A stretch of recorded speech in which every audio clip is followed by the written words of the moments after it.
Ito po mga ka-Promdi, yung pong ating ano, ampalaya. Ang gaganda po niya, no? So marami-rami po yung tanim po natin ngayon na puno ng ampalaya. So yan mga ka-Promdi, no? Kasama po natin si Bad Mario. Ito na po yung ampalayahan ni Bad Miguel. Yan, paparating ni Bad Miguel. Ayan po, oh, yung mga ampalaya po natin. So madami-dami po ito. At yan, tuloy-tuloy na po ang ating harvest. At tuloy-tuloy rin po ang ating pagbebenta. Yan po, nakalawit po yung mga bunga, oh. Naghahabaan. Ayan, hanggang baba po yan.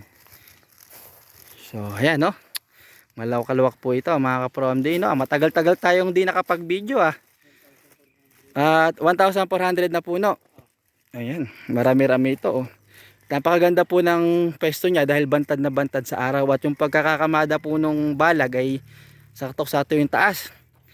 At yung layo po ng mga tanim. Lalabas to, boss, ano to eh, 1.5 ano? Ito. Oh, may isang metro, isang ano, layo, no? 1 meter, ano? 1 meter, no? So yan po yung ating mga tanim na ampalaya. At talagang marami-rami tayong ano, na-harvest. So ano na po to, every makatlo at makaapat na araw, ano, Bad Mario, no? Ito, dito banda, may mga malalaki yun. So pagka mga after 3 to 4 days, mga ka-Promdi ay harvestan. At ito po ay ano pa lang, kumbaga wala pa siya sa kasagsagan, Bad Mario, no? Kumbaga mga 5 bundle lang more or less pa lang, ano, nakaraan. So ito po, sunod-sunod na po yan. Parami ng parami ito. Malaki-laki na itong mga banda rito. Ayan, no? Saktong-sakto ito.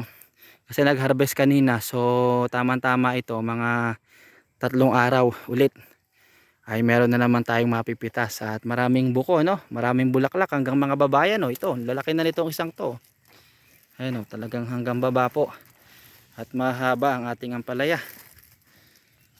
So yan mga ka-Promdi, no? At hanggang dyan po muna ang ating video dito po sa ating ampalayahan. Yun, pag may tinanim, may kakainin at may aanihin.